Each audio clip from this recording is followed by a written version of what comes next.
Abusia mo nyina makwa ba ye transfer afa ye di enkomo ahodo na lawyer Kobi Amwa Esquire kasamafo de ma owura Kennedy ohene Agyapong na odensan do bia ba betodwa efa northern sector hono mu campaign ahodo mu ko hono mu kwakwa ni nyina eno do tuna wo chese umkopie mu hono na ade se ahemfo hono mu threaten owura Kennedy ohene Agyapong and the supporters ana fe so se omu support omu ankasa omu nua Dr. Alhaji Mubom nya sa ade se omo ansase binom ne ade no tinya je from NSMC orinchemo do pina na de atodwa abuso yanko ni ntensem do a lawyer Kobi Amwa Esquire wode atu edware ye ba betrase na ye de nsem no so ho enkomo.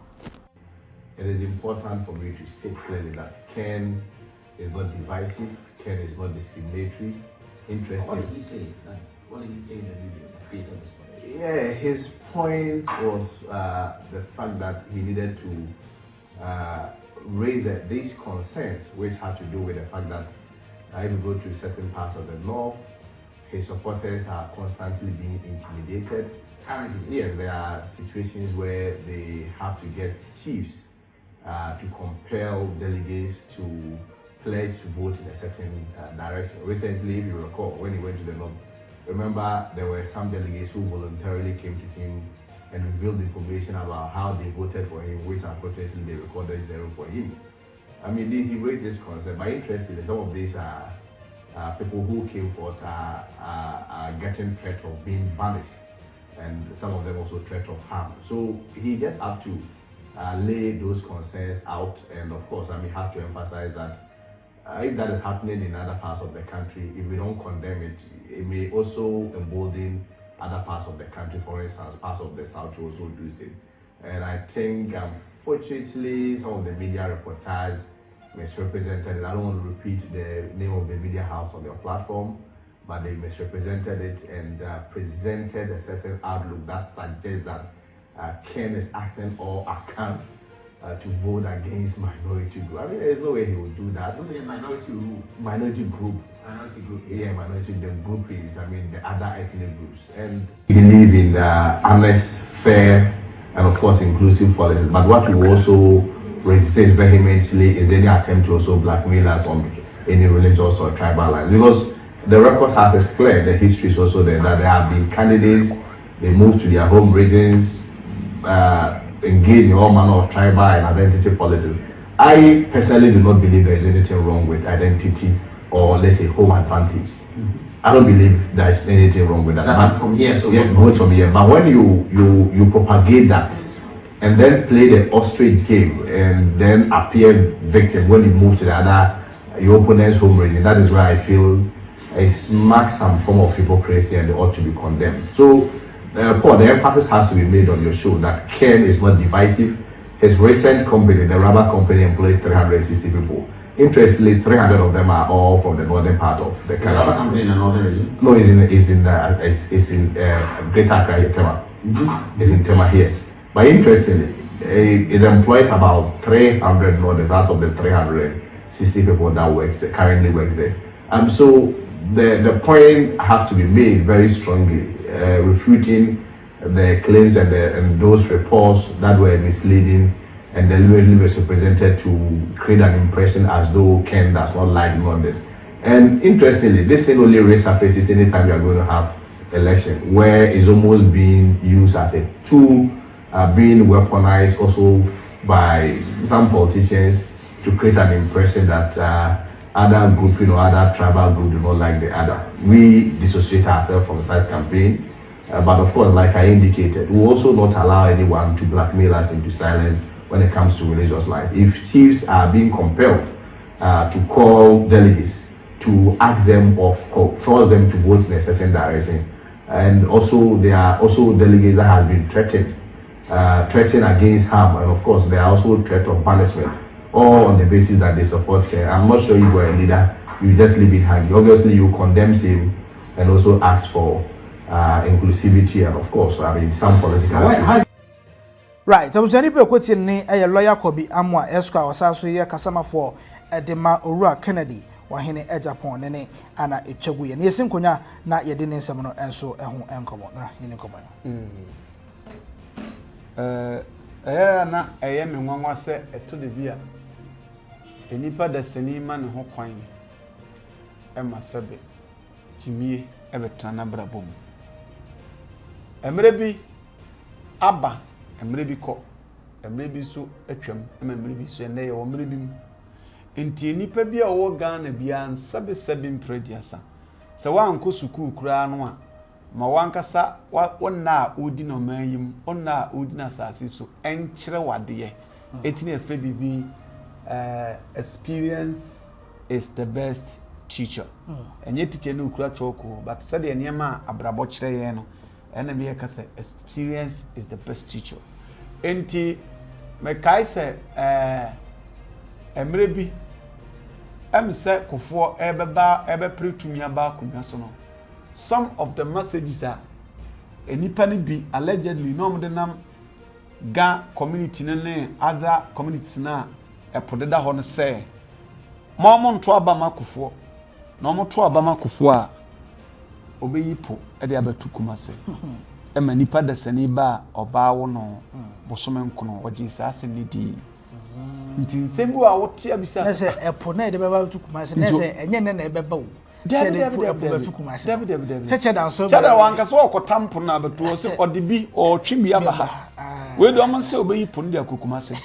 That was what the ponu besinzu so ana. I don't know how he was going to do that. But nipa da sani je sa asem no edi. Na chese di nyame ahia no krama mfa ne paboa mko. Nti ye no kofo ebewini eventually.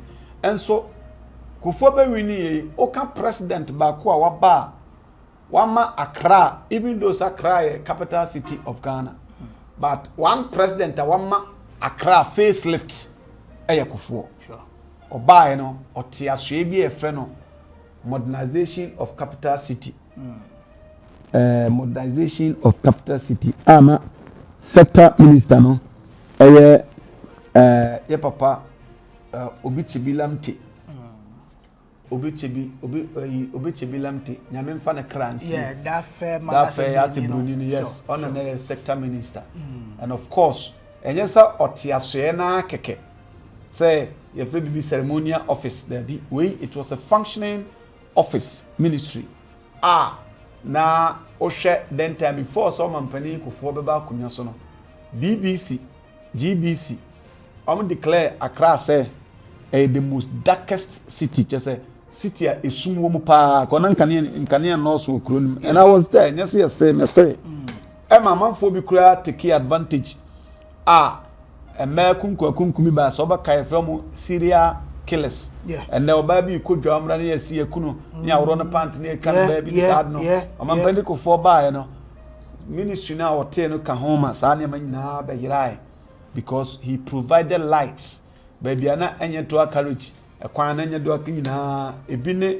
Accra ayi circle to in some road it was made a dual carriage and several other interchanges akofo ye ebine tetekwashi interchange and several other roads so na ye high profile roads ebine N1 obisa N1 crowd it wasn't completed at the time ofura konyaso so what I say ye niam bebrebe etisanka nipa no tie san kwase akasa no ena ya nto aba na ama amampani kofo a kasa ne ma be na aba enti de me kamesian se ka Japan so de ye omo ka se to be omo ko northern sector of the country na asa hemfo no ya ka kiro mo se momo nto aba ma ayi or the saying Canadian Japan the at a point kura no o from so meeting kura de obeka amompeso omba beti ene sa na yamanyama you know asembi is so cheap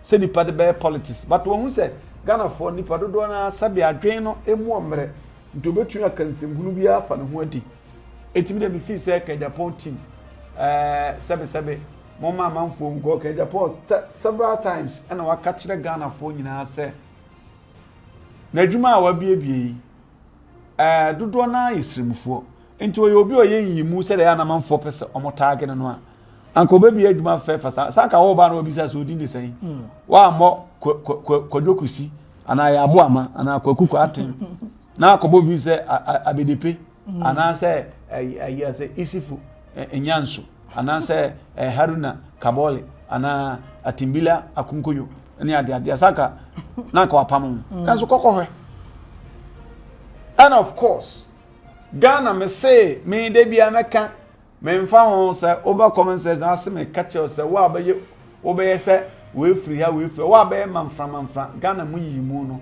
me say o ya apoa and I will not change my mind and I will keep on saying because obi eye asanteni wakwakoware angrani ba abraba koso obi e nkrani waware mfantini abraba koso ti sometimes emre bi e twa na se ukrom pete du na mo ebika na ukrom pete no odu na mi ko sa fifi do mpenu nya de guso onya tresis kra etimi no ma brabo me mpeyi mu kra ye mani panyina ntena sunjiem enti I don't want to be pm was antimantem say ya ye wa Honaga junction ye wo fantini me ba amenka na yema wonim say ope one regional edoni papa chain region bia Ghana ha Ashanti region. Sure.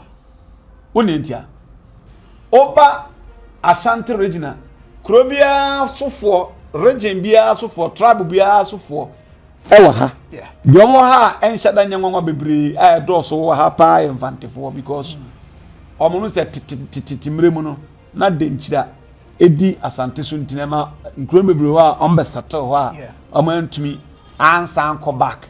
At the time I changes by. Yeah. Ebini asafo asem Fantini town eni ade ba roka no kura da nchen a ye wo anraga ye wo anrodom ye wo ayi alaba ye wo ayi oh mutaka ho evros asonase ye wo mozinzongo sure ye wa to the regions na you know bebre na obi e wo ne representatives e wo hase ana samna ya na trobia me ameka se anokware na adwama awie nokure bi wo ha yenka obodwum na sankanye saa Ghana nkasa na etifisi no ade bi abaya asantia nhyeda mamufuli no emfa sure yes obonwom na santia anya ntuma obua kokoda oye celebrity na ya anyiwa ntuma kokoda opa ya nwie ode wa hwe sa akodede obeye watiase sa akode enye nkra na tema na watena so na be won sa asante o ma wabonwom ekura sa se asante o ma exactly nti ya na sansa ya me peme kan be yes ana say you are you are looking down upon other tribes yes. But we are fact we are ngrani kura na obonwom na pese hate na the tree ni baby ko stone boy we go say for feel no what you say eya kopa ko ya ngrani nko gba aji nkwa hwe sanka obenya fansa wonya na so what am I afra intime no what I'm trying to say is that let's all be united sure we are santriko abonyu na pa na de eya hweda lumba obonyu na boso akotwe nwa bako we de bia ba shem anate so saketa bemo lalava on se oya ba ko so se na lama obaba na mewo o sa anyo oto edu be bi oto anwona ba shi bi ho sure la baba na maku ampa yes give na ana sa anyum kro na enkran wom ana so wom osa wonum ba ko enkwa de wo all the tribe give peace a chance to live oba toto homa asumdwe kwan eno ye fante ye ha hojole wawa eno ye nkran oka no aka anwona ebe de fafa efato ene oka ka jama nyina wom enti am ya pa say ya na bi person mu play tribal ayiwo omayim nyame ye ya dum me de me de bia meka we buroni na so hu me na so ya damia ka hu say me pa obi na akom ba bi me penkrata na te me penkrata na se e po ba enna tra ware ma bonkuntomre nkwan papa bi enne ate ade obafia o wa me se makota wo buroni a o be ye Kofi fak me ha fak me pesa nti no ya me ka oti ase enti me no we buroni na se e bia kofole ma me pai bi apenkrata ne ba kana ma bomode na yenkrata no ma mi wiese ananka wo ya ma mi wia dia se na okay o ba santifo ma epurade bi china so na hwene twetwe ne sisi echi kama kwamfante kra de no ase asam no wo wura ma kosi anwunani anwafo ma so me sevi Obama did the couple name. What are you talking about? Sad and Tomano Guasia. Nanya quiet crop, but then I said, what destroy Bibia? Send me back penny, man, or a crop half. Dear, they are coming in a picture. Very beautiful. So, intimidate the Amo Candy, me fee say, Omunyai, Traba, you know, Nomonka, Atia, Ubitume, national boy. Right, I was like, share now, if I comment in the comment section, I say, Fa, am I, Yakramo.